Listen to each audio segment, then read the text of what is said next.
s'était passé, tellement qu'on avait fait et qu'il n'y avait pas de réaction, c'est comme ça que le premier ministre de Satan va lui-même ordonner à nous tous qui étions dans la salle, plus de 5000, que nous puissions invoquer le nom d'une seule personne, parce que la personne ne faisait pas son apparition sur l'écran. Et c'est comme ça que nous tous, on invoquait. On avait invoqué, mon frère, nous étions fatigués. Le papa ne venait toujours pas. Alors on s'était adressé à mon ami pour dire, son père était aussi peut-être sataniste ou bien membre d'une certaine société secrète mystique, raison pour laquelle il n'apparaissait pas. Puis il a dit non, son père n'était même pas un sataniste ou un sorcier. Son père ne connaissait rien de ces choses-là, mais que son père c'était juste un simple chrétien dans une petite église. Alors il dit, oh, c'est un chrétien. Alors là, on nous avait maintenant motivés. Il fallait, parce que si un sataniste tue un homme ordinaire, il reçoit des avantages, d'une récompense. Ce n'est pas comme proportionnel.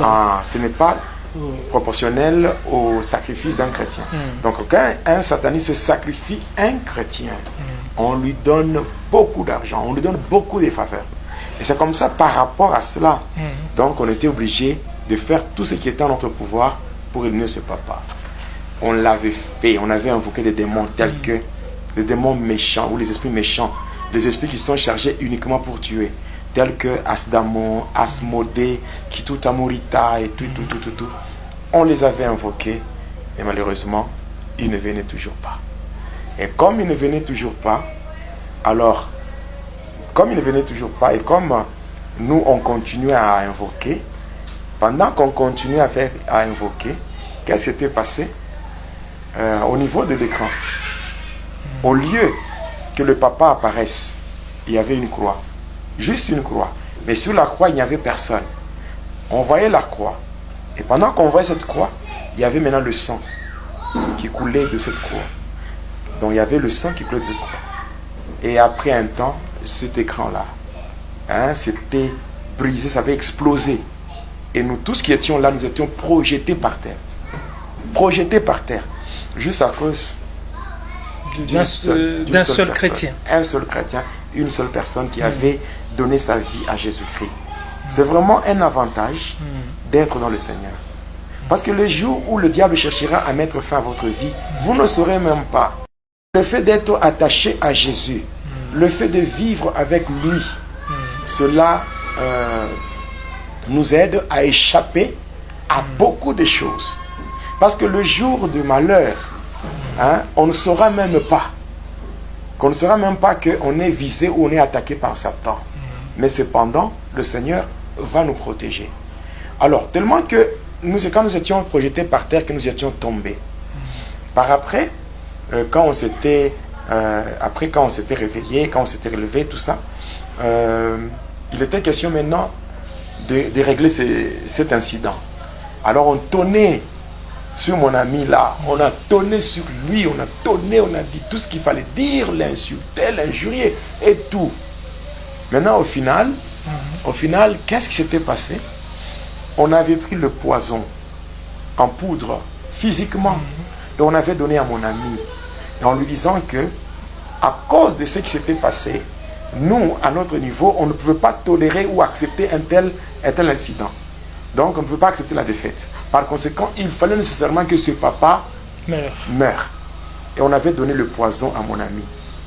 Et moi, on m'avait dit, comme c'est toi qui l'avais amené ici, tu iras avec lui pour vérifier, pour être là lorsqu'il sera en train de mettre le poison, que tu puisses voir de tes propres yeux. C'est comme ça qu'on était rentrés. Je suis rentré. Et quand nous étions arrivés, un jour, nous étions partis voir les parents de mon ami.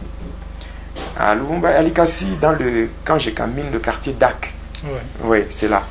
Et nous étions arrivés là-bas. On était arrivés. Le papa n'était pas à la maison. Il y avait seulement sa mère et quelques autres membres de famille. Alors nous étions là, on nous avait servi à manger. Après, on avait apprêté la table de son père parce qu'il était au travail. Il était un agent de la Jekamine, d'une société qu'on appelle Jekamine, la générale de carrière et de mines. Voilà. Maintenant, mon ami, lorsque nous étions restés seuls au salon là-bas, mon ami avait pris la poudre et il l'a mis dans le condiment de son père. Et moi, de mes propres yeux, j'avais vu ça.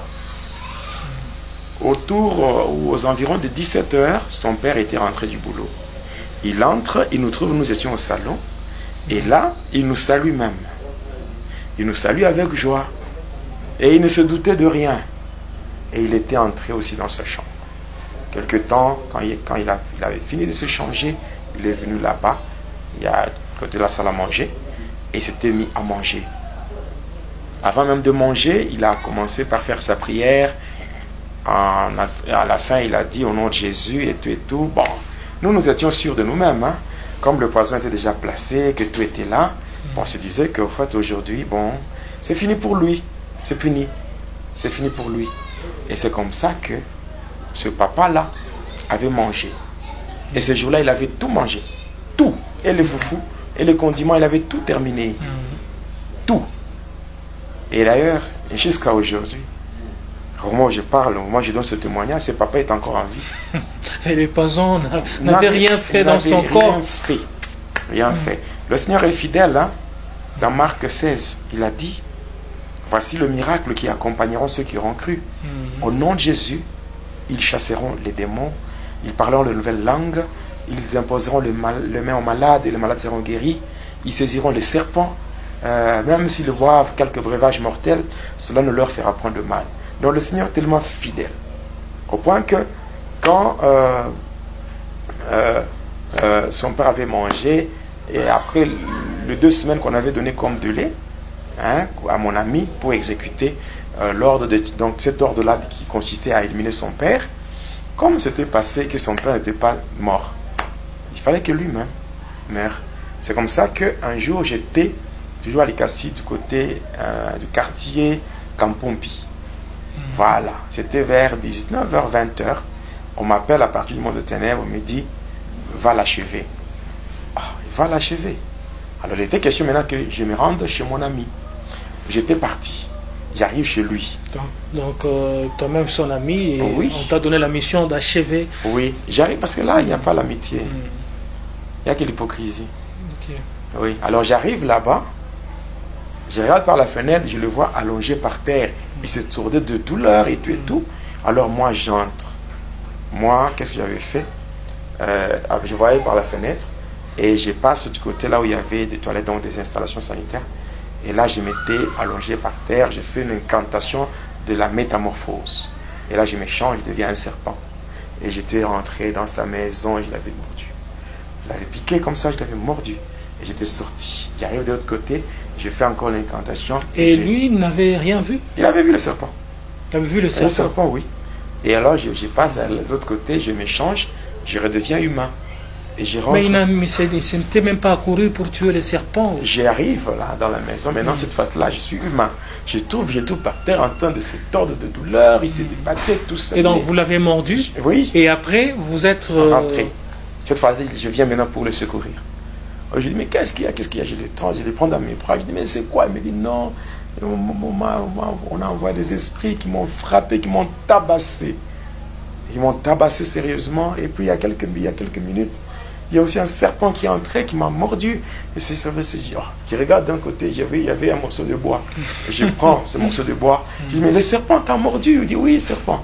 Je dis, ok, comme il t'a mordu, il est parti. Je l'ai vu, il est allé de quel côté? Il va d'un côté là. Je commence à chercher le serpent. Je cherchais avec le morceau de bois que j'avais. Je cherchais par tous les moyens le serpent pour le tuer. Je cherchais comment tuer le serpent. Ok, c'est lui qui cherchait le serpent. C'était lui-même le serpent. Alors c'est comme ça ça s'est fait avec des agents de ténèbres. Et bon, j'étais parti, j'ai dit non, le matin, je viendrai très tôt le matin, je te prendrai pour t'amener à l'hôpital. Et déjà, j'étais parti vers 22h, il était mort, et puis c'est fini. Et le lendemain, on l'avait amené à la morgue. Et nous étions là, et on l'avait enterré. Lui qui a cherché à tuer son père, c'est lui-même qui est mort avant son père.